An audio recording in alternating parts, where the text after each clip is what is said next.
Selamat pagi, Assalamualaikum warahmatullahi wabarakatuh. Perkenalkan, nama saya Fika Rahmawati. Saya adalah mahasiswi Magister Manajemen dari Universitas Dirgantara Marsikal Surya Dharma. Hari ini saya akan menjelaskan tentang bab 5 mengenai analisis alur kerja dan analisis strategi kerja dalam mata kuliah Manajemen Sumber Daya Manusia. Dan pembimbing adalah Dr. Sri Yanti Yosepa SPD MM. Ikhtisar bab.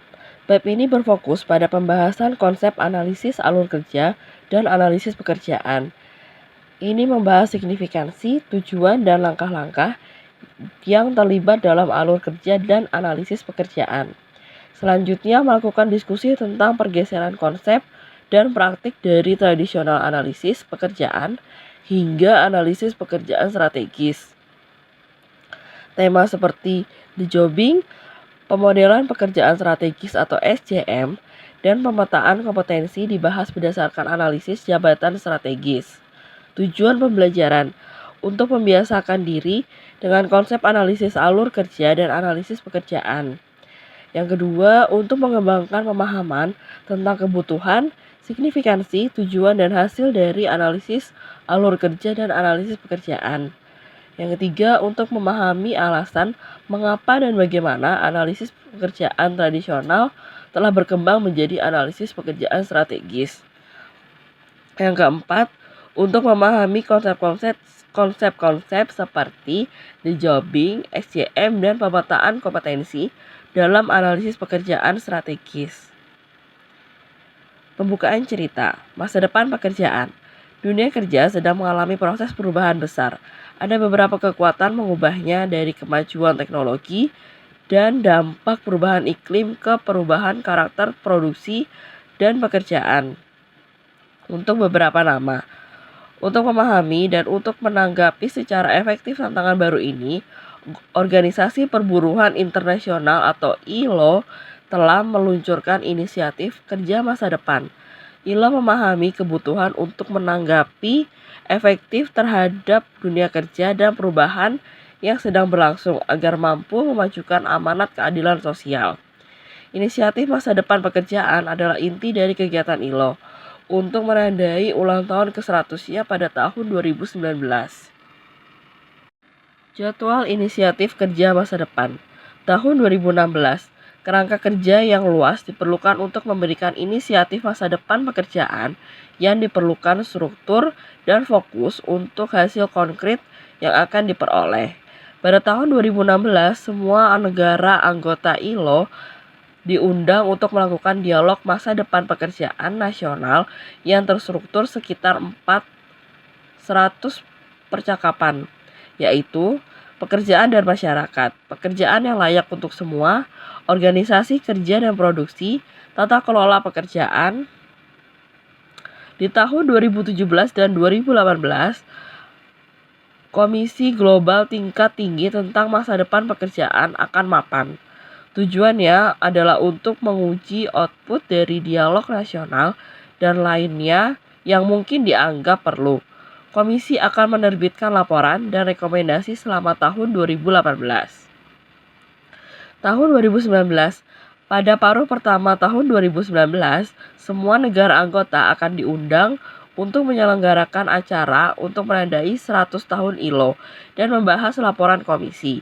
Puncak dari inisiatif masa depan pekerjaan adalah Konferensi Perburuhan Internasional 2019 dengan kemungkinan adopsi deklarasi seabad.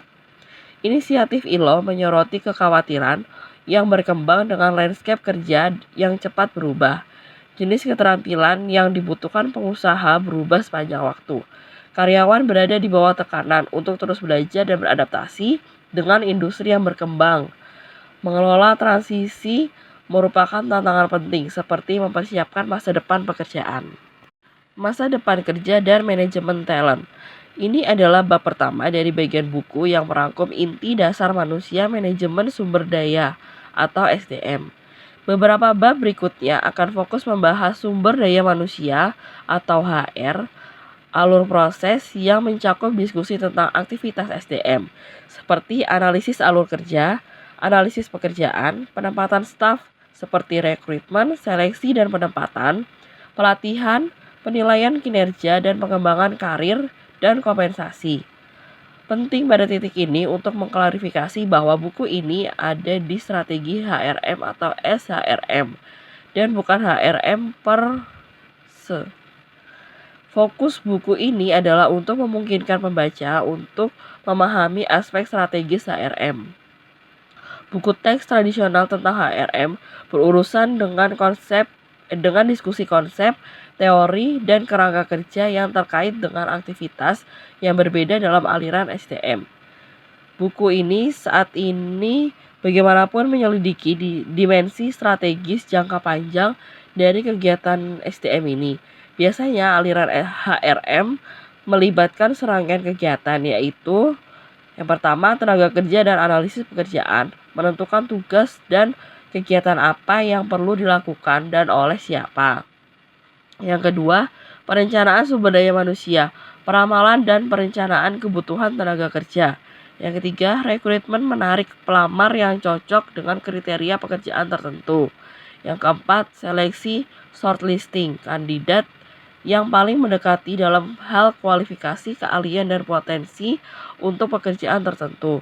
Yang kelima, penempatan memutuskan calon akhir yang mendapatkan pekerjaan dan memberi mereka penempatan penawaran.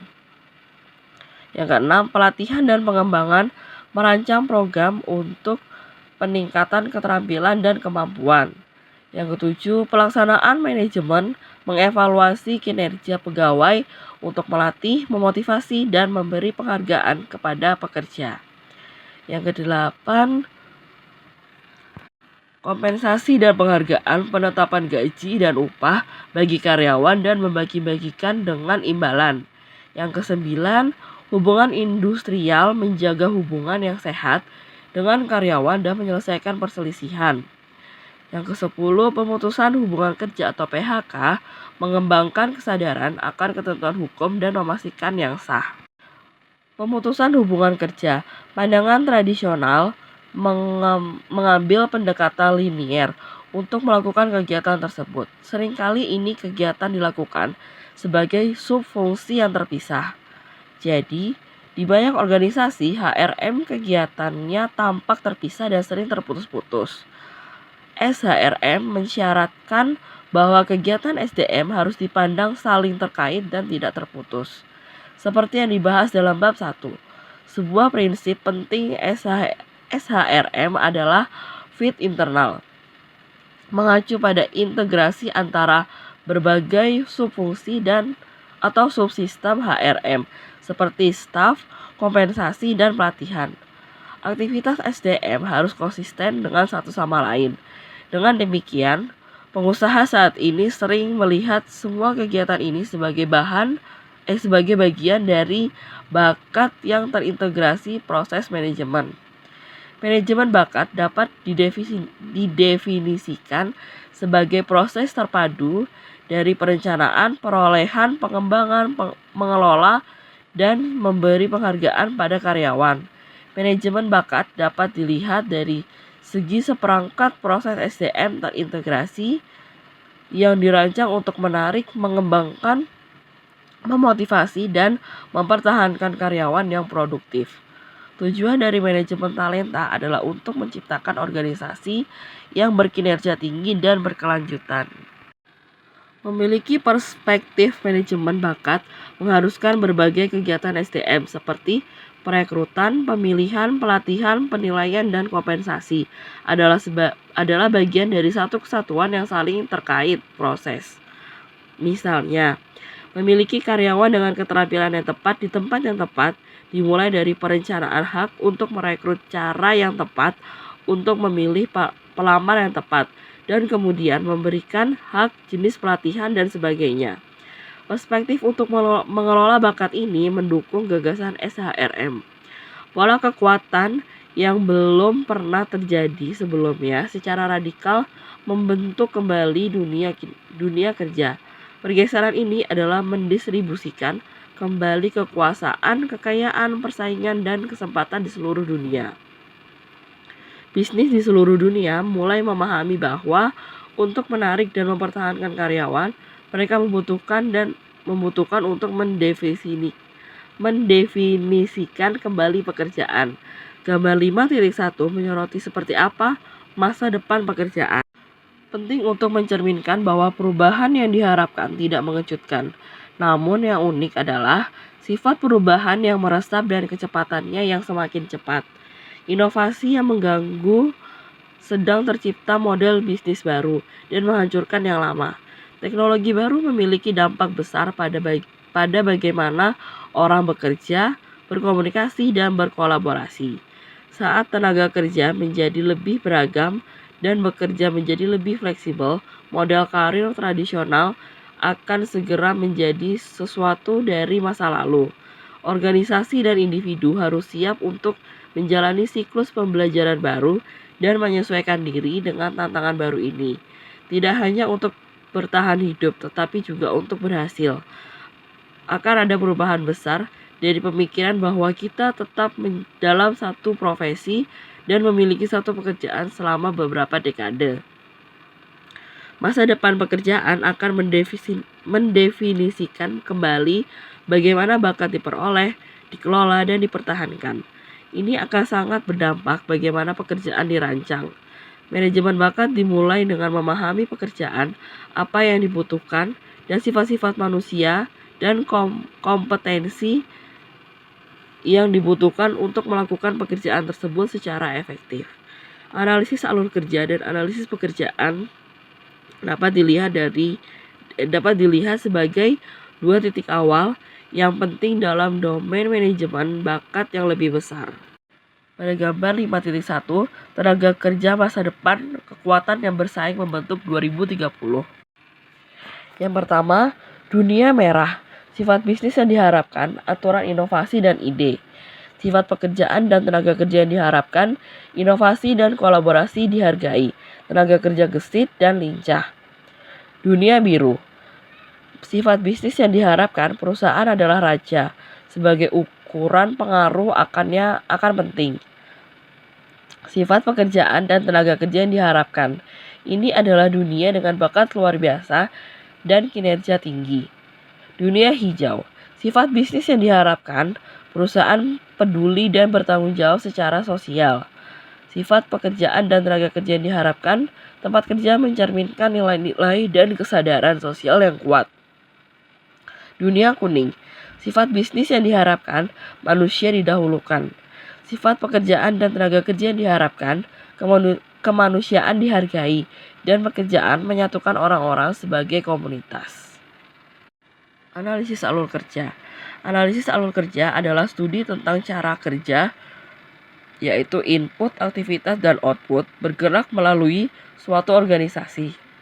Ini adalah studi rinci tentang aliran pekerjaan dari pekerjaan ke pekerjaan dalam proses kerja. Analisis alur kerja melibatkan pendefinisian pekerjaan dan kemudian membaginya menjadi pekerjaan. Yang pertama, pekerjaan, upaya yang diarahkan untuk menghasilkan atau mencapai hasil.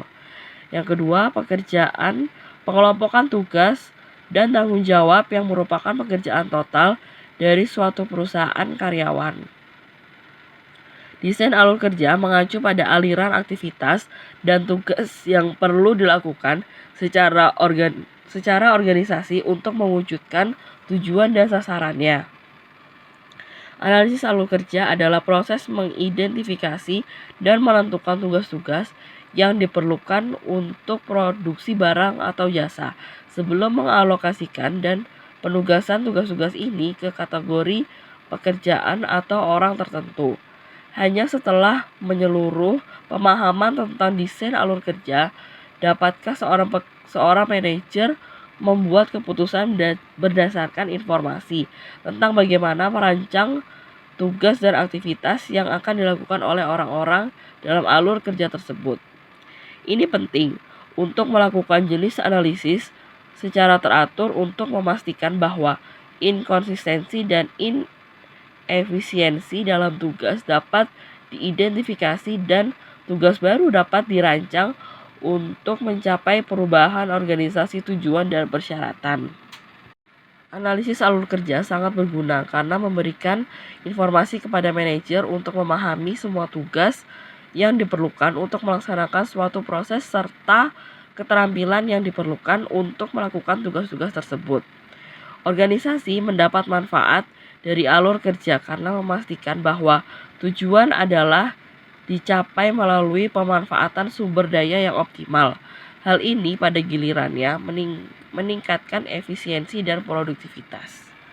Alur kerja terdiri dari pola aktivitas yang diatur dan dapat diulang melalui sistematika pengaturan sumber daya menjadi proses yang mengubah input menjadi output. Dapat digambarkan sebagai urutan tugas dan kegiatan yang perlu dilakukan dalam suatu organisasi untuk mendapatkan produk akhir. Sederhananya, alur kerja adalah proses yang digunakan perusahaan untuk mendapatkan sesuatu. Dengan memahami setiap langkah, analisis alur kerja dapat membantu dan dalam menentukan efisiensi dalam departemen tertentu atau di seluruh organisasi. Misalnya, hasil kerja untuk perusahaan mobil dapat berupa mobil. Masukan atau bahan baku untuk perakitan mobil mencakup berbagai bahan, yaitu roda kemudi, ban, panel pintu, dan sebagainya. Keterampilan manusia dan peralatan. Keterampilan manusia mengacu pada pengetahuan, keterampilan, kemampuan, dan upaya yang diperlukan untuk melakukan tugas. Peralatan bisa berupa teknologi, mesin, fasilitas, dan sistem yang diperlukan untuk mengubah bahan mentah menjadi produk akhir. Proses akan melibatkan konversi input menjadi produk akhir, misalnya mobil. Sama seperti setiap organisasi memiliki alur kerja yang ditentukan dalam hal input, proses, dan output. Setiap departemen juga memiliki alur kerja sendiri. Departemen atau unit yang berbeda dalam suatu organisasi mungkin memiliki alur kerja yang berbeda tergantung pada tujuannya. Misalnya, operasi departemen akan peduli dengan kegiatan seperti memperoleh bahan baku, memelihara tingkat persediaan yang tepat, merancang tata letak proses, dan mengubah input menjadi produk akhir. Demikian juga departemen akuntansi akan memiliki prosesnya sendiri untuk melacaknya tagihan yang harus dibayar, tagihan yang harus dikirim, piutang yang harus ditagih, dan pembayaran yang harus dilakukan. Definisi yang jelas dari alur kerja ini membantu setiap departemen atau unit mengidentifikasi aktivitasnya sendiri, proses, dan kiriman. Gambar 5.2a mengilustrasikan alur kerja sederhana dari sebuah organisasi. Input, orang. Prosesnya bisa teks. Lalu hasilnya bisa barang dan jasa. Input bahan. Prosesnya aktivitas. Hasil bisa barang atau jasa. Input peralatan. Proses metode. Hasilnya juga bisa barang dan jasa. Hubungan ini akan terus bekerja secara timbal balik. Misalnya, dalam proses pembuatan kawat gigi baru, seorang dokter harus menyiapkan bahan dan peralatan untuk membuat kawat gigi hingga siap untuk diberikan kepada pasien. Hubungan ini akan timbal balik karena pasien akan membayar untuk membuat kawat gigi yang baru. Gambar 5.2b menunjukkan yang terkait alur kerja Departemen SDM. Inputnya visi organisasi dan visi HR. Prosesnya ada staf tenaga kerja, ada pengerahan, seleksi, dan penempatan. Lalu pelatihan dan pengembangan, penilaian kinerja, kompensasi. Hasilnya kinerja tinggi dan budaya kerja. Hubungan karyawan akan saling timbal balik dengan proses input, proses yang terjadi dalam perusahaan, dan hasilnya. Agar berhasil, bisnis harus fleksibel dan perlu berkembang dengan mengikuti dengan perubahan yang terjadi di luar. Seringkali beberapa tim fungsional atau anggota yang berbeda departemen dan unit harus bekerja sama untuk menyelesaikan tujuan organisasi. Situasi ini adalah disebut saling ketergantungan alur kerja dan merupakan fitur umum dalam organisasi saat ini. Sebagai contoh, tim pemasaran dan tim keuangan mungkin perlu bekerja sama untuk membuat anggaran iklan. Rencana analisis alur kerja yang jelas mungkin diperlukan dalam situasi saling ketergantungan seperti itu untuk menentukan metode komunikasi dan berbagai sumber daya yang ideal. Analisis alur kerja juga dapat dilihat sebagai proses cross-seksional dari cara organisasi itu terstruktur. Tujuan dari analisis alur kerja adalah untuk mengetahui aktivitas apa yang perlu dilakukan untuk mencapai tujuan organisasi, bagaimana dan oleh siapa kegiatan tersebut akan dilakukan, dan apakah tugas-tugas tersebut perlu dihilangkan. Ini menyederhanakan upaya tenaga kerja. Tujuan dari penataan organisasi adalah untuk menetapkan tanggung jawab kerja berdasarkan analisis alur kerja, mengalokasikan wewenang untuk melaksanakan tugas, dan menentukan siapa yang akan melapor kepada siapa. Langkah-langkah dalam analisis alur kerja. Melakukan analisis alur kerja bukanlah hal yang sederhana untuk dilakukan. Ini membutuhkan pengawasan yang cermat dan pemahaman situasi bisnis. Bisnis yang berbeda akan memerlukan orientasi yang berbeda untuk analisa alur kerja. Namun, analisis alur kerja tipikal akan melibatkan beberapa langkah dasar yang tercantum di bawah ini, yaitu yang pertama, memahami tujuan dan strategi bisnis. Analisis alur kerja biasanya akan dimulai dengan proses memahami tujuan dan strategi perusahaan. Ini memberikan titik awal yang baik untuk bekerja. Tujuan memberikan arah pada apa yang perlu dilakukan dan strategi memberikan jawaban tentang bagaimana hal itu harus dilakukan. Yang kedua, identifikasi input, proses, dan output. Penting untuk mengidentifikasi dan menggambarkan dengan jelas bagaimana aktivitas bisnis menggabungkan sumber daya manusia, fisik, dan keuangan untuk menciptakan barang dan layanan.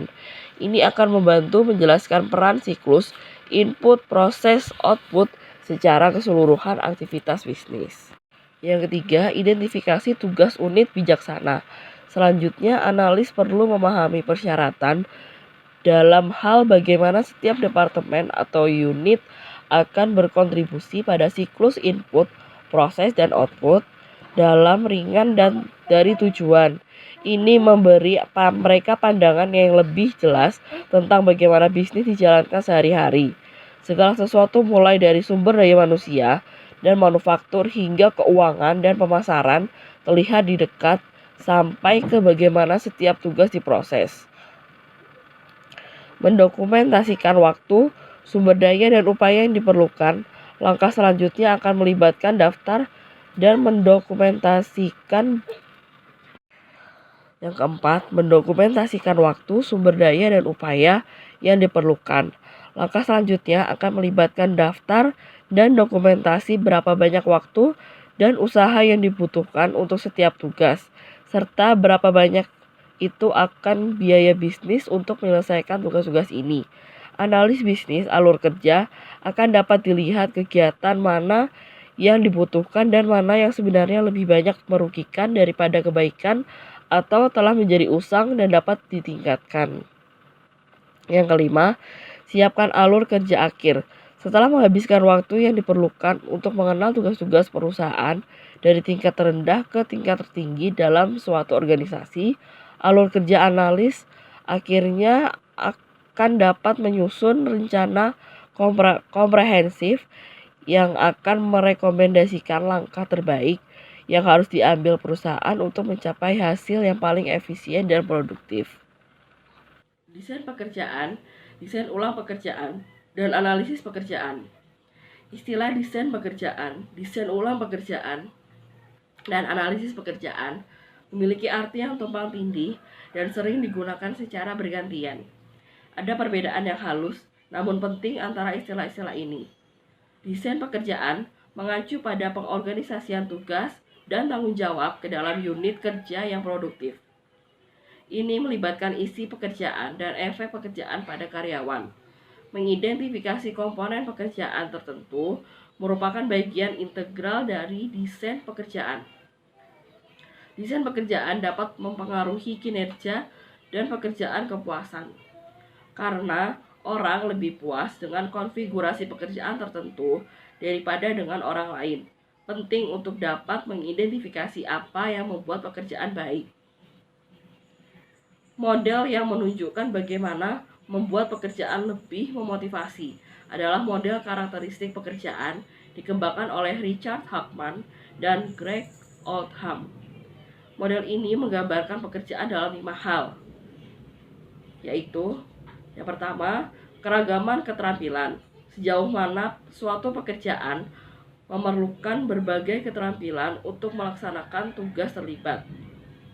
Yang kedua, identifikasi tugas. Sejauh mana suatu pekerjaan memerlukan penyelesaian keseluruhan pekerjaan dari awal hingga akhir. Misalnya, membangun seluruh komponen atau menyelesaikan keluhan. Yang ketiga, signifikansi tugas. Sejauh mana pekerjaan memiliki dampak penting pada kehidupan orang lain. Yang keempat, otonomi. Sejauh mana pekerjaan memungkinkan individu untuk membuat keputusan tentang cara pekerjaan akan dilakukan. Yang kelima, umpan balik.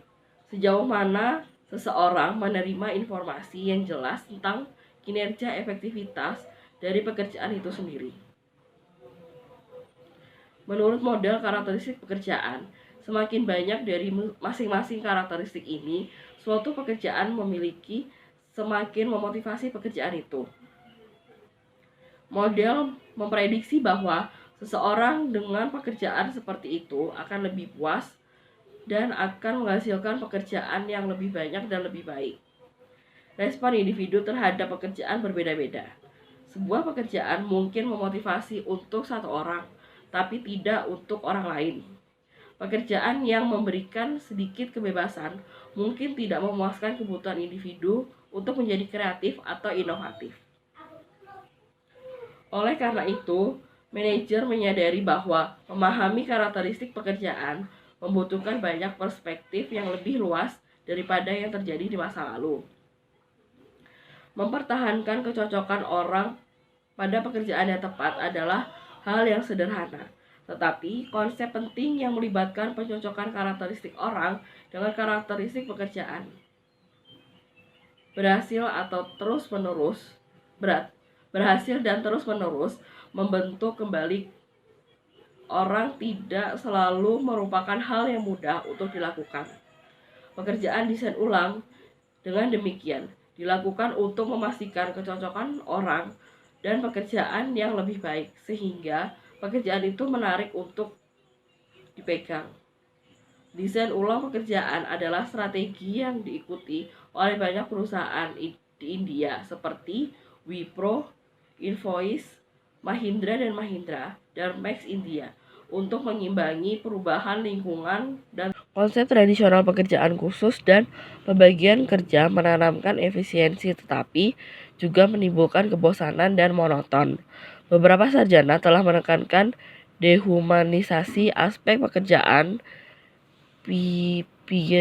pigeonholing menjadi pekerjaan yang berulang dan membosankan. Desain ulang pekerjaan adalah upaya di mana pekerjaan, tanggung jawab dan tugas ditinjau dan mungkin dialokasikan kembali di antara staf untuk meningkatkan hasil dan mengurangi monoton. 3 cara atau metode umum untuk mendesain ulang pekerjaan karyawan adalah job pengayaan, perluasan pekerjaan, dan rotasi pekerjaan. Perluasan pekerjaan berarti menugaskan pekerja aktivitas tambahan pada tingkat yang sama. Pekerjaan pembesaran adalah strategi desain ulang pekerjaan yang hanya meningkatkan tugas pekerjaan tertentu.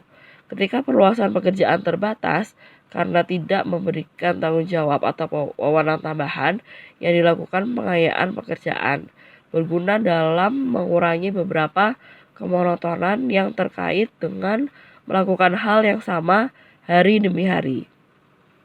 Pengayaan pekerjaan berarti mendesain ulang pekerjaan dengan cara yang meningkatkan kesempatan bagi pekerja untuk mengalami perasaan tanggung jawab, prestasi, pertumbuhan, dan pengakuan. Rotasi pekerjaan berarti memindahkan pekerja secara sistematis dari satu pekerjaan ke yang lainnya. Ini penugasan pekerjaan untuk pekerjaan yang alternatif secara sementara. Ini menyediakan karyawan dengan kesempatan untuk mempelajari hal-hal baru dan dengan demikian mengurangi kebosanan dan kelambanan. Ini praktik bertujuan untuk meningkatkan tanggung jawab atau otonomi, memberikan pengalaman kerja yang berarti, dan meningkatkan variasi keterampilan. Beberapa perusahaan menggunakan pengayaan dan perluasan pekerjaan sebagai strategi lanjutan untuk pekerjaan mendesain ulang. Misalnya anak perusahaan MNC India seperti Coca-Cola, Nike, Intel, dan Microsoft sering memperkaya dan memperbesar pekerjaan. Di LG ini telah berfungsi sebagai alat retensi yang efektif untuk bakat. Sementara tingkat pengurangan di LG adalah sekitar 8%. Klaim manajemen di sana dapat diabaikan putus sekolah di antara karyawan yang pekerjaannya dibesar dan atau diperkaya. Di Philips India ada fokus pada desain ulang pekerjaan termasuk perluasan pekerjaan dan pengayaan pekerjaan secara berkelanjutan. Beberapa badan pemerintah di India seperti Departemen Pajak Penghasilan dan Kementerian Kebudayaan juga telah memperkenalkan pengayaan dan perluasan pekerjaan. Konsep lain yang perlu didiskusikan pada saat ini adalah Business Process Reengineering atau BPR. Ini adalah pemikiran ulang fundamental dan desain ulang radikal dari proses bisnis untuk mencapai dramatis perbaikan dalam ukuran kritis kinerja seperti biaya, kualitas layanan, dan kecepatan. BPR mengajukan agar perusahaan kembali ke dasar dan memeriksa kembali akar mereka. Ini melibatkan desain ulang proses bisnis, biasanya dengan menggabungkan langkah-langkah sehingga tim multi tugas kecil melakukan pekerjaan yang sebelumnya dilakukan oleh urutan departemen. Rekayasa ulang juga membutuhkan pendelegasian otoritas lebih kepada tim yang sekarang melakukan pekerjaan mereka dengan pengawasan yang lebih sedikit. Analisis pekerjaan tidak seperti desain pekerjaan atau desain ulang pekerjaan. Berfokus pada menganalisis pekerjaan yang ada untuk mengumpulkan informasi untuk kegiatan lain seperti rekrutmen, seleksi, pelatihan, penilaian, dan kompensasi. Desain pekerjaan berfokus pada merancang pekerjaan baru yang dibutuhkan dalam suatu organisasi. Dengan demikian, desain pekerjaan memiliki orientasi yang lebih proaktif untuk menciptakan pekerjaan, sedangkan analisis pekerjaan memiliki orientasi pengumpulan informasi yang pasif. Desain ulang pekerjaan di sisi lain berfokus pada mendesain ulang pekerjaan yang ada untuk membuatnya lebih efisien dan memotivasi. Memahami analisis pekerjaan. Analisis pekerjaan mengacu pada penentuan tugas-tugas yang terdiri dari pekerjaan serta keterampilan, pengetahuan, dan kemampuan yang dibutuhkan pekerja untuk kinerja yang sukses. Analisis pekerjaan adalah prosedur di mana kita menentukan tugas, posisi, dan karakteristik dari orang untuk menyewa untuk mereka. Analisis pekerjaan telah disebut blok bangunan dari segala sesuatu yang departemen personalial melakukannya. Analisis pekerjaan mengumpulkan dan menganalisis informasi yang terkait dengan berbagai aspek pekerjaan. Hal ini dilakukan pada pekerjaan yang sedang berlangsung, hanya untuk mengidentifikasi konten pekerjaan dan persyaratan keterampilan untuk melakukan pekerjaan tertentu, tugas dalam pekerjaan yang diberikan. Ini melibatkan studi formal pekerjaan yang penting untuk menentukan tugas dan sifat pekerjaan dalam organisasi. Informasi analisis pekerjaan berguna bagi manajer dalam berbagai cara. Manajer harus memiliki detail informasi tentang semua pekerjaan dalam kelompok kerja mereka untuk memahami proses alur kerja. Manajer perlu memahami persyaratan pekerjaan untuk membuat keputusan perekrutan yang cerdas. Sejak menjadi manajer, bertanggung jawab untuk memastikan bahwa setiap individu melakukan pekerjaannya secara efisien dan efektif. Ia harus memahami dengan jelas tugas-tugas yang diperlukan dalam setiap pekerjaan. Analisis pekerjaan adalah alat utama untuk mengumpulkan data terkait pekerjaan. Setiap lowongan pekerjaan tidak dapat diisi sampai dan kecuali organisasi memiliki data analisis pekerjaan. Penting untuk mendefinisikan ini secara akurat untuk menempatkan orang yang tepat di tempat dan waktu yang tepat. Ini membantu keduanya, majikan dan karyawan, memahami apa yang sebenarnya perlu disampaikan dan bagaimana caranya. Analisis pekerjaan memerlukan 3 komponen penting: konten pekerjaan, konteks pekerjaan, dan persyaratan pekerjaan. Yang pertama, konten pekerjaan. Ini berisi informasi tentang berbagai aktivitas pekerjaan yang termasuk dalam pekerjaan tertentu. Ini adalah detail memperhitungkan tindakan yang perlu dilakukan oleh seorang karyawan. Berikut ini informasi tentang pekerjaan konten yang perlu dikumpulkan. Yang pertama, tugas dan tanggung jawab seorang karyawan. Yang kedua, tugas dan aktivitas khusus. Yang ketiga, alat dan perlengkapan yang akan digunakan saat melakukan pekerjaan tertentu. Yang keempat, tingkat keluaran dan hasil yang diinginkan. Yang kelima, jenis pelatihan yang dibutuhkan. Konteks pekerjaan. Konteks pekerjaan mengacu pada situasi atau kondisi di mana seorang karyawan melakukan pekerjaan tertentu. Ini yang dikumpulkan akan mencakup yang pertama, kondisi kerja, siapa yang harus dilaporkan dan siapa yang harus diawasi. Tuntutan fisik dan mental, resiko dan bahaya yang terlibat. Syarat pekerjaan. Ini termasuk persyaratan dasar tetapi spesifik yang membuat kandidat memenuhi syarat untuk pekerjaan tertentu. Data yang dikumpulkan meliputi kualifikasi pendidikan, keterampilan dan pengetahuan, kemampuan dan bakat, pengalaman dan paparan, atribut dan sifat kepribadian. Dua hasil penting dari analisis pekerjaan adalah deskripsi pekerjaan dan spesifikasi pekerjaan. Pekerjaan deskripsi mencakup informasi yang terkait dengan konten pekerjaan dan konteks pekerjaan. Sedangkan spesifikasi pekerjaan melibatkan merinci persyaratan pekerjaan. Uraian tugas.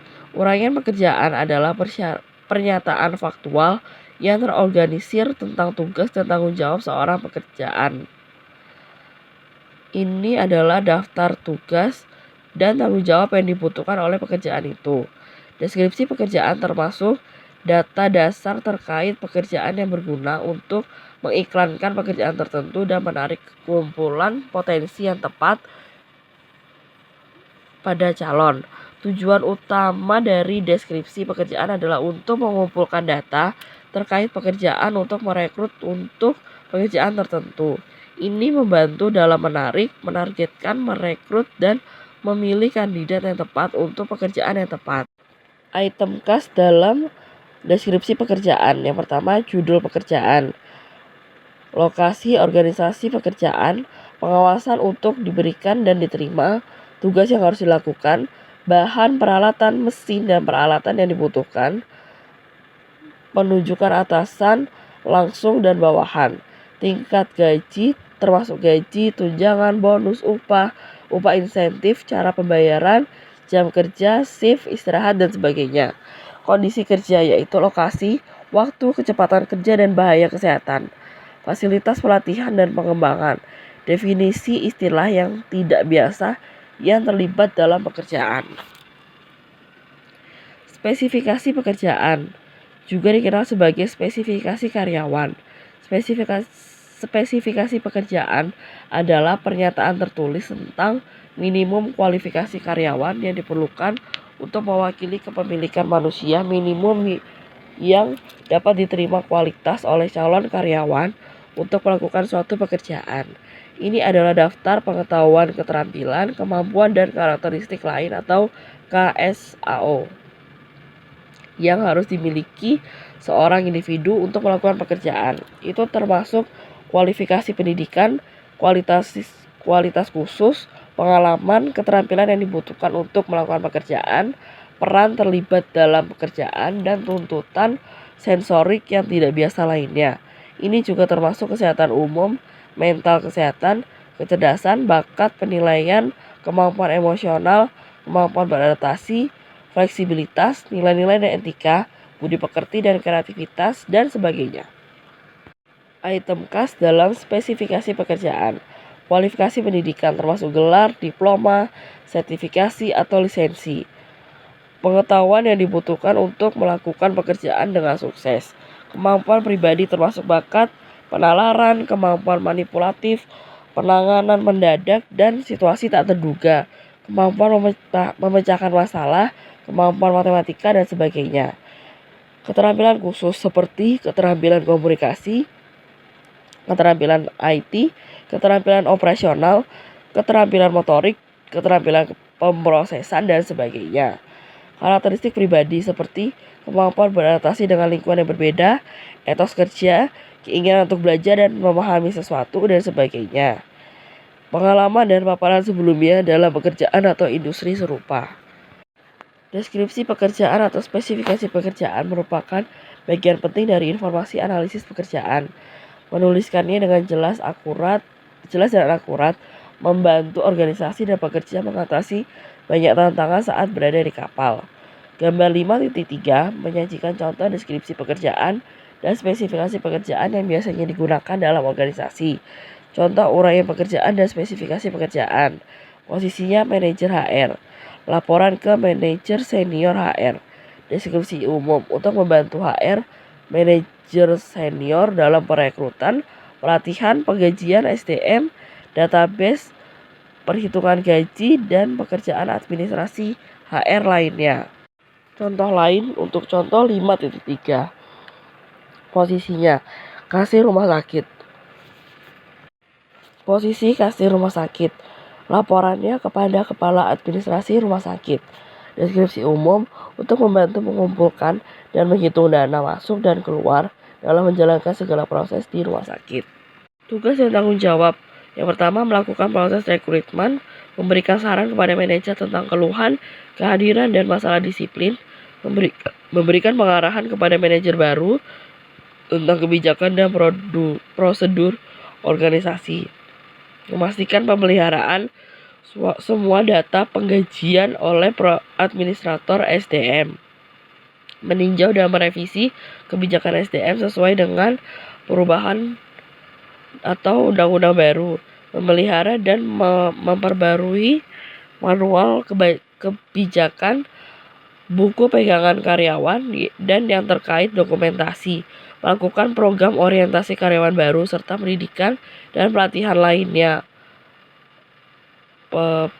menerima keluhan karyawan dan bertindak sesuai untuk menyelesaikannya. Keterampilan dan spesifikasi.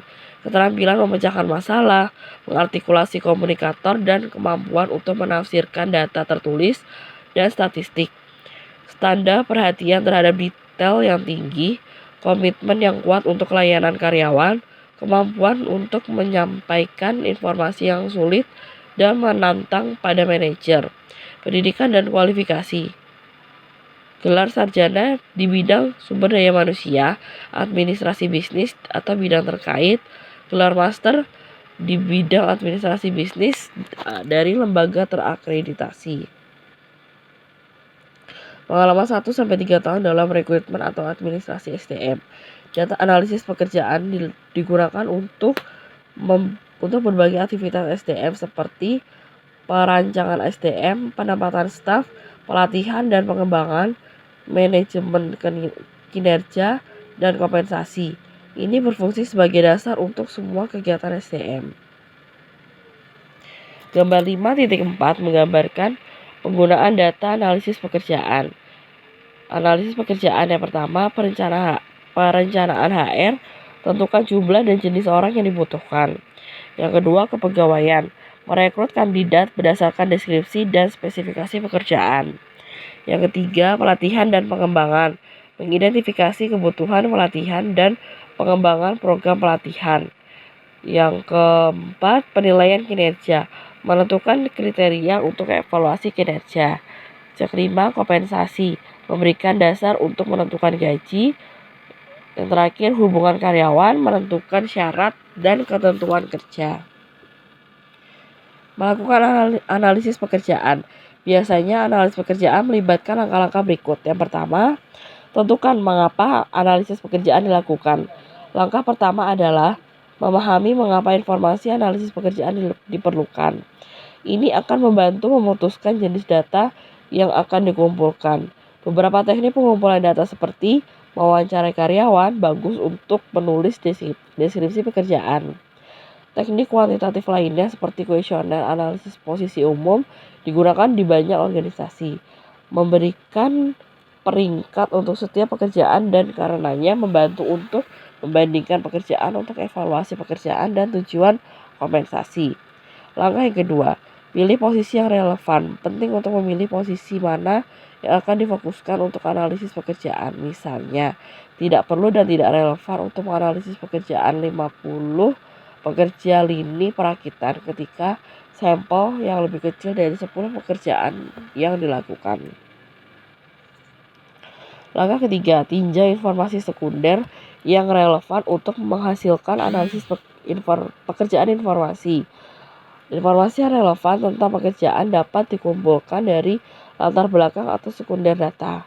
Bagian organisasi menunjukkan pembagian kerja di seluruh organisasi dan di mana pekerjaan cocok dalam organisasi secara keseluruhan.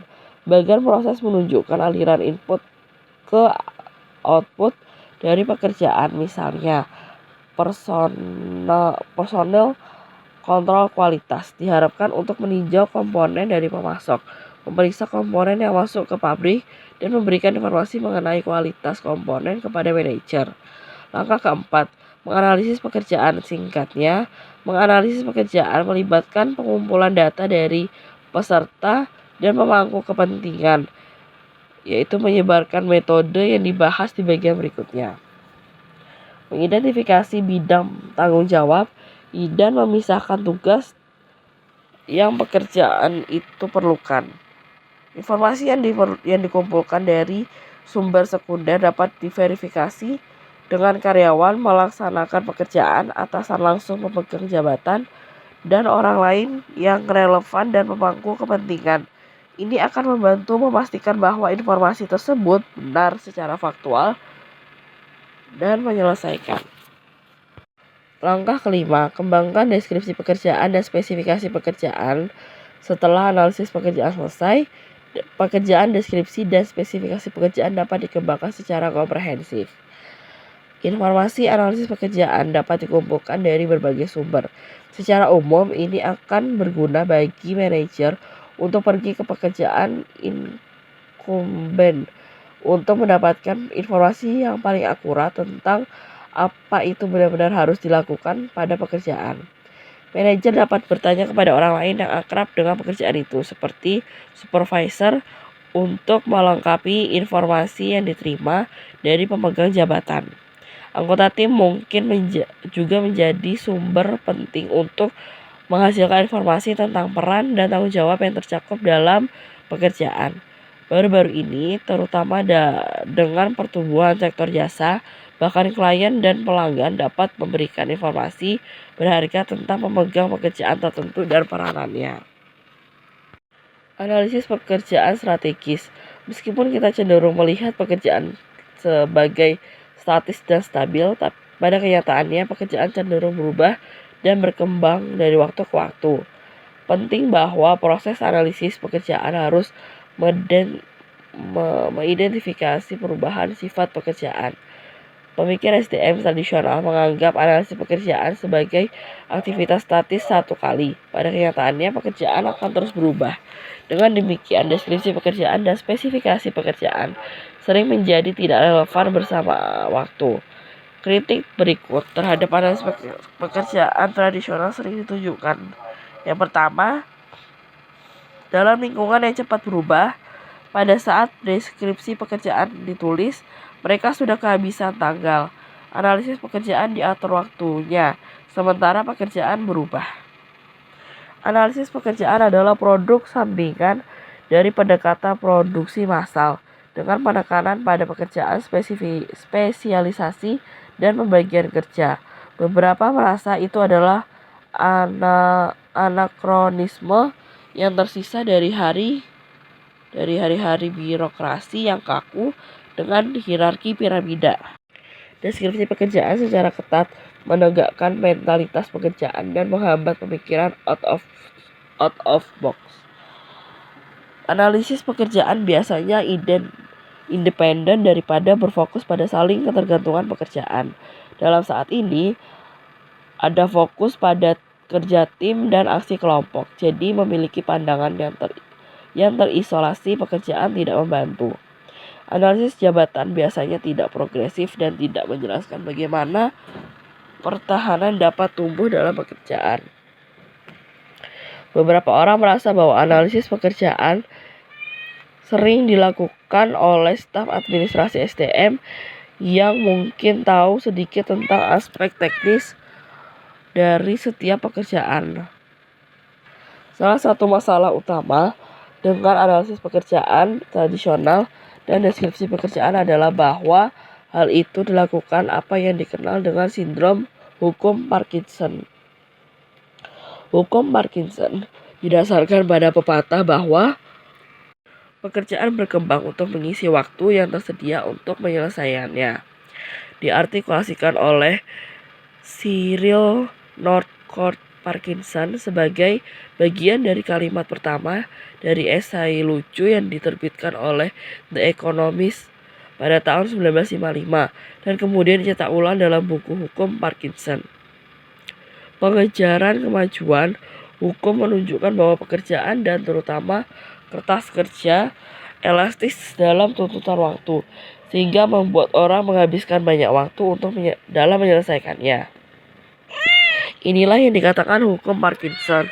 Kami memperluas pekerjaan kami untuk menyelesaikannya dalam waktu maksimum yang berbeda. Dalam organisasi hierarki tradisional, sindrom Parkinson di tempat kerja adalah hal yang umum. Diamati oleh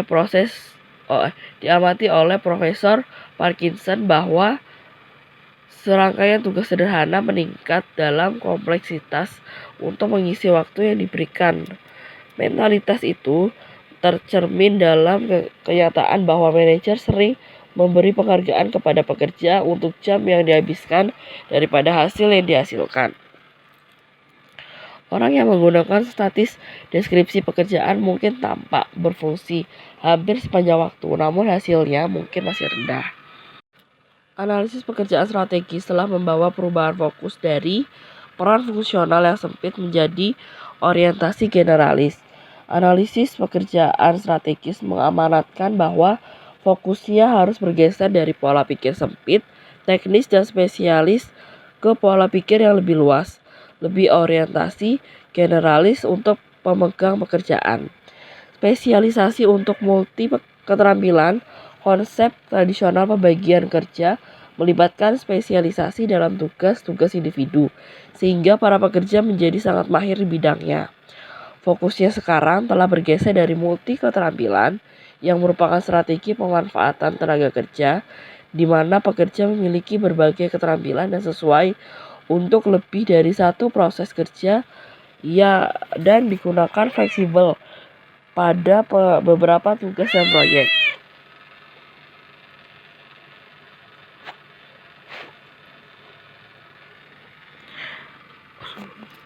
Deskripsi pekerjaan untuk fluiditas pekerjaan. Pekerjaan menjadi lebih dan lebih dinamis dalam menjaga dengan persyaratan lingkungan eksternal yang berubah. Secara tradisional untuk mendefinisikan pekerjaan melalui deskripsi pekerjaan statis secara bertahap membuka jalan untuk pekerjaan yang dinamis dan cair, tuntutan dan bertanggung jawab. Orang tidak lagi mengambil petunjuk dari deskripsi pekerjaan. Sinyal berasal dari tuntutan perubahan lingkungan. Pekerjaan ke profil pekerjaan. Pekerjaan adalah tugas yang ditentukan secara statis, sedangkan profil pekerjaan mencantumkan beberapa kompetensi, sifat, pengetahuan, dan pengalaman yang harus dapat ditunjukkan oleh karyawan dalam dunia multi keterampilan. Dunia yang kompetitif saat ini menuntut pergeseran fokus dari melakukan pekerjaan untuk mengembangkan profil. Tugas untuk peran perubahan di atas mengharuskan organisasi dan karyawan lebih menekankan pada pelaksanaan peran tertentu daripada pelaksanaan kegiatan dan tugas. Individu dituntut tidak hanya untuk menyelesaikan tugas, tetapi mengadopsi peran yang berbeda pada waktu yang berbeda. Keterampilan terhadap sikap. Perubahan penting lainnya yang terjadi dalam organisasi adalah bahwa sikap karyawan menjadi lebih penting daripada keterampilan karyawan. Sebuah sikap adalah secara umum mendefinisikan sebagai cara seseorang merespon lingkungannya. Memiliki sikap dan kecenderungan yang benar dalam lingkungan yang terus berubah terkadang membutuhkan didahulukan daripada memiliki keterampilan tertentu. Intelligent quotient emotional quotient intelligence quotient atau IQ adalah ukuran dari kemampuan seseorang yang untuk berpikir dan bernalar.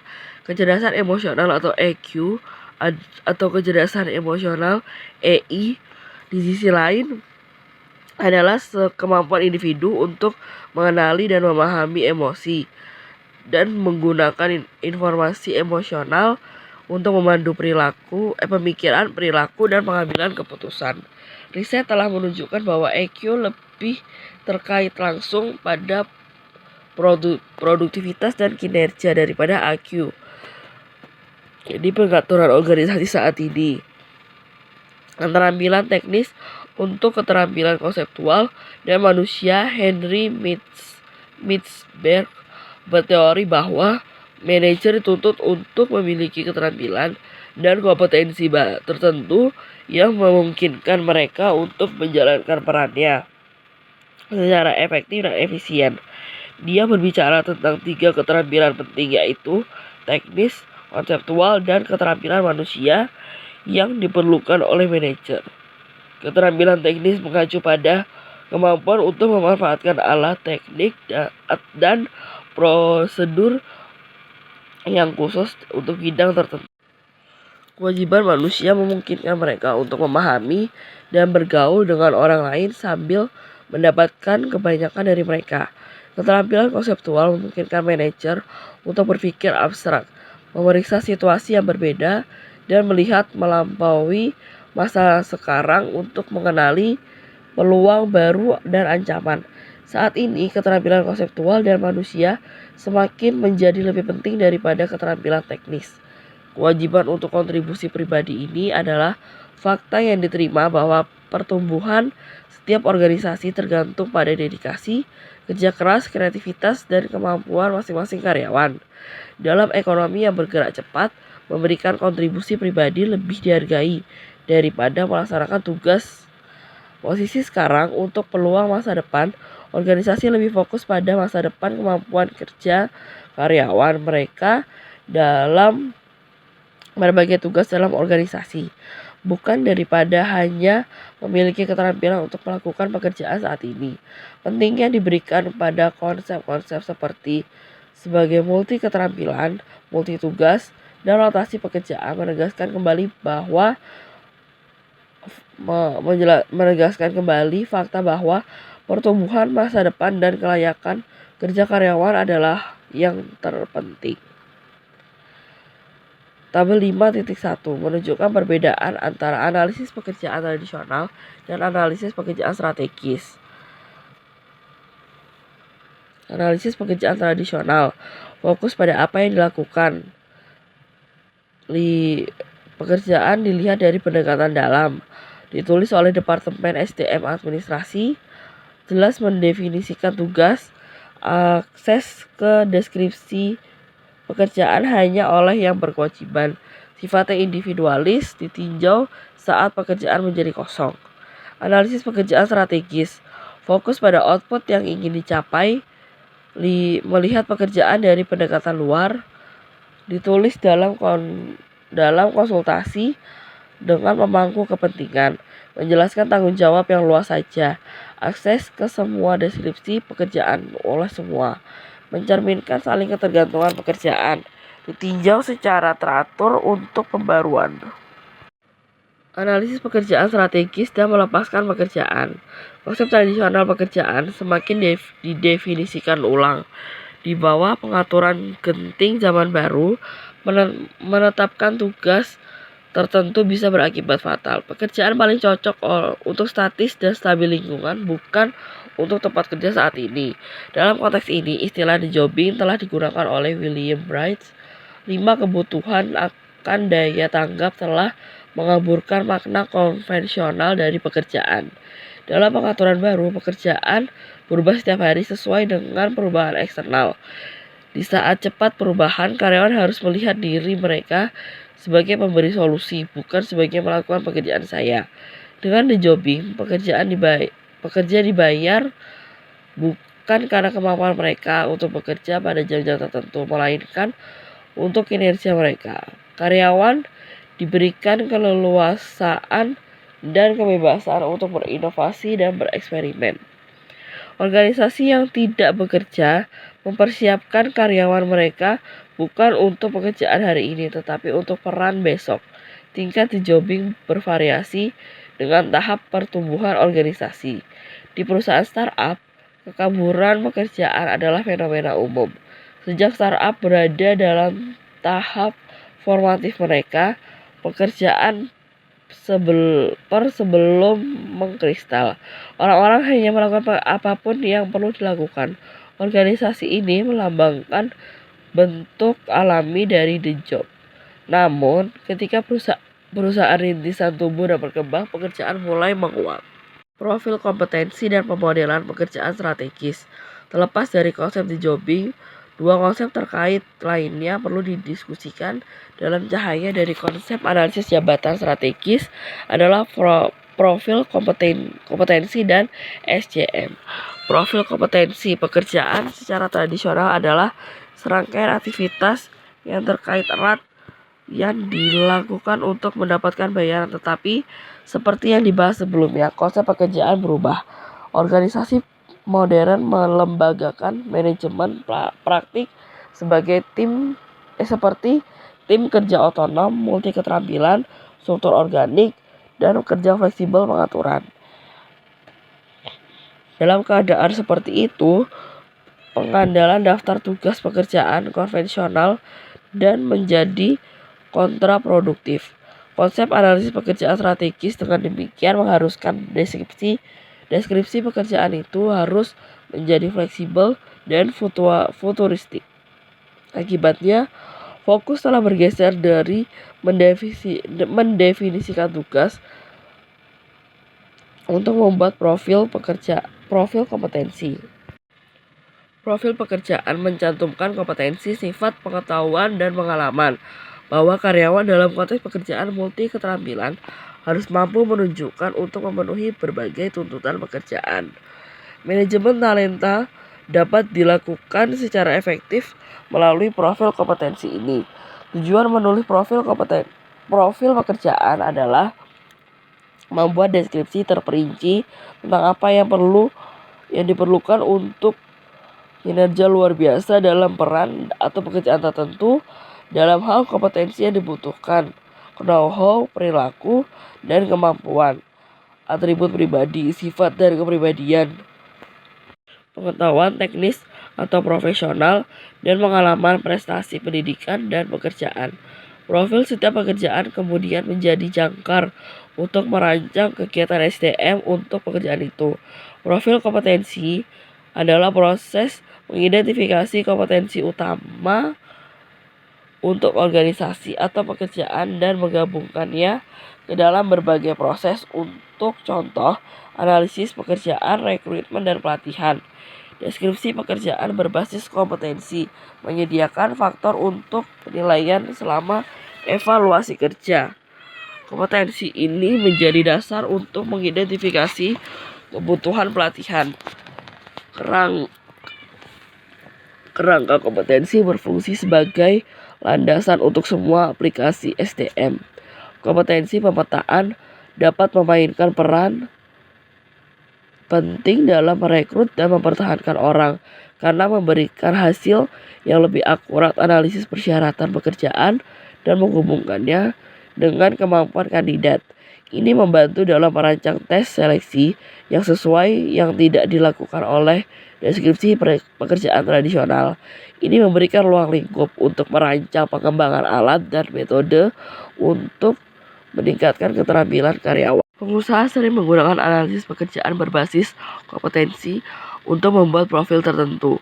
Berbasis kompetensi analisis pekerjaan berarti menggambarkan pekerjaan dalam hal terukur dapat diamati dan perilaku kompetensi yang harus ditunjukkan oleh seorang karyawan yang melakukan pekerjaan itu. Analisis pekerjaan nasional adalah pekerjaan sentris, employee centric. Kompetensi apa yang harus dimiliki karyawan untuk melakukan pekerjaan multi keterampilan. Mendefinisikan kompetensi dan menulisnya serupa dalam banyak hal dengan analisis pekerjaan tradisional, namun pendekatannya berbeda. Alih-alih menyusun dasar pekerjaan tugas, seseorang perlu memahami kompetensi apa yang dibutuhkan dan bagaimana kompetensi itu akan dikembangkan agar efektif multitugas. Contoh pemetaan kompetensi. Gambar 5.5a dan 5.5b menunjukkan contoh peta kompetensi untuk manajer SDM. Seperti dapat dilihat pada gambar 5.5 untuk fungsi, kinerja, dan penghargaan kompetensi pada tingkat yang berbeda-beda adalah yang pertama, persiapan penggajian tingkat dasar, pemeliharaan basis data, pembagian hadiah, penyiapan gaji, dan sebagainya. Yang kedua, manajemen catatan dan informasi tingkat menengah, penataan manfaat paket, mengawasi level 1, dan seterusnya. Tingkat lanjutan menetapkan kebijakan kompensasi, pemindaian lingkungan untuk industri, benchmarking, menggambarkan pedoman untuk kompensasi, mengawasi level 2, dan seterusnya. Gambar 5.5b menunjukkan deskripsi masing-masing keterampilan. Deskripsi seluruh kompetensi ini dapat dipertahankan menggunakan sistem informasi sumber daya manusia atau HRIS. Misalnya untuk desain komunikasi. Pertahanan dapat mengklik baris untuk mengaktifkan deskriptor terperinci untuk keterampilan itu. Ini mungkin termasuk kemampuan berbicara, kemampuan mendengarkan bahasa dan kefasihan, efektivitas bicara, dan seterusnya. Tes seleksi akan fokus pada menangkap keterampilan dasar di setiap area. Setiap keterampilan akan dievaluasi selama penilaian 360 derajat dan poin diberikan pada skala. Rata-rata poin akan menunjukkan kriteria keseluruhan pada keterampilan itu. Perhitungan kompensasi akan dilakukan berdasarkan poin. Pelatihan akan diberikan untuk menjembatani kesenjangan di setiap tingkat keterampilan. Setiap kolom berfungsi sebagai standar untuk mendapatkan kenaikan gaji dan insentif. Setiap kode warna berfungsi sebagai dasar untuk promosi ke blok atau tingkat berikutnya. Setelah semua blok telah cukup tercapai, pertahanan akan dipromosikan ke tingkat menengah. Gambar 5.5a, pemetaan kompetensi job manager SDM. Ada 3, canggih, orang asing, dan dasar. Yang pertama, kepegawaian. Yang kedua, pembelajaran dan pengembangan. Nomor 3, kinerja dan penghargaan. Nomor 4, hubungan karyawan. Nomor 5, desain organisasi dan pengembangan. Nomor 6, kepemimpinan dan budaya. Nomor 7, kesejahteraan, kesehatan, dan keselamatan. Nomor 8, evaluasi SDM. Keterampilan di tingkat dasar, komunikasi lisan tertulis, memahami instruksi, kemampuan dokumentasi dan pencatatan, keterampilan interpersonal, manajemen diri, manajemen waktu, presentasi, dan perilaku. Keterampilan di tingkat menengah. Keterampilan tingkat menengah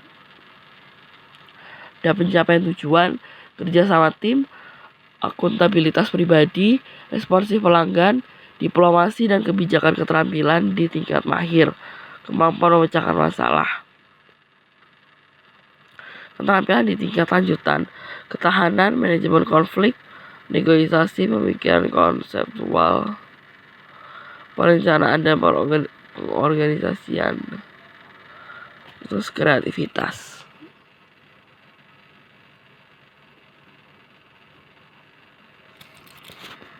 Pemodelan pekerjaan strategis. Dalam buku Strategi Job Modeling, Working of the Core of Integrated Human Resource, Jeffrey S. Skipman menyebutkan pemodelan pekerjaan sebagai pendekatan yang ditingkatkan untuk analisis pekerjaan berdasarkan menulis prosedur analisis pekerjaan tradisional terlalu picik untuk memenuhi strategi dan kebutuhan berorientasi masa depan dan organisasi. SCM adalah tentang analisis pekerjaan generasi berikutnya, metode yang melibatkan penerjemahan strategi bisnis ke dalam strategi dan mungkin kompetensi kerja persyaratan. Tujuan SCM adalah mengembangkan lintasan kompetensi kerja yang diharapkan dari pemegang jabatan dalam pekerjaan tertentu. Ini berbeda dari pendekatan analisis pekerjaan tradisional yang merinci hanya tugas saat ini. SCM memperhitungkan dua set kompetensi, yaitu kompetensi yang dapat dilakukan, keterampilan saat ini, kompetensi kemauan, keterampilan masa depan. Jadi sementara analisis pekerjaan konvensional memberikan deskripsi bentuk lampau dari sesuatu yang statis, SCM memberikan deskripsi masa depan tentang sesuatu yang dinamis dan berubah. Konsep SCM dan profil kompetensi terkait erat dengan jobbing. Contoh SCM, British Petroleum atau BP, menyadari perlunya organisasi yang lebih efisien dan bertindak lebih cepat. Untuk membantu mencapai ini, mereka merasa harus memindahkan karyawan dari tugas pekerjaan yang berorientasi pada bukan pekerjaan. Sikap terhadap seseorang yang memotivasi mereka untuk memperoleh keterampilan yang dibutuhkan untuk mencapai tujuan mereka yang lebih luas. BP mengganti deskripsi pekerjaan dengan matriks keterampilan. BP membuat matriks keterampilan untuk setiap pekerjaan dan keluarga pekerjaan. Matriks keterampilan disajikan pada gambar 5.6. Keahlian teknis, kesadaran bisnis, komunikasi dan interpersonal, membuat keputusan dan inisiatif, kepemimpinan dan kepanduan, perencanaan dan kemampuan organisasi, pemecahan masalah. Catatan, ABC dan seterusnya adalah deskripsi untuk setiap tingkat keterampilan. Misalnya, dalam keahlian teknis, A mungkin membaca pengetahuan dasar tentang penanganan mesin sementara. H mungkin membaca, melakukan dan mengawasi tugas-tugas kompleks yang membutuhkan pengetahuan lanjutan dari berbagai keterampilan. Kotak gelap menunjukkan tingkat keterampilan minimum yang diperlukan untuk setiap kategori untuk posisi tersebut. Seperti yang ditunjukkan pada gambar 5.6. Setiap matriks mencantumkan jenis keterampilan yang dibutuhkan untuk melakukan pekerjaan itu, seperti keahlian teknis dan tingkat minimum setiap keterampilan yang diperlukan untuk pekerjaan atau keluarga pekerjaan itu. Ini matriks berfokus pada keterampilan dan perilaku daripada pekerjaan individu. Setiap matriks keterampilan menjelaskan langkah-langkah dalam tangga karir dari terendah ke tertinggi sepanjang sumbu vertikal.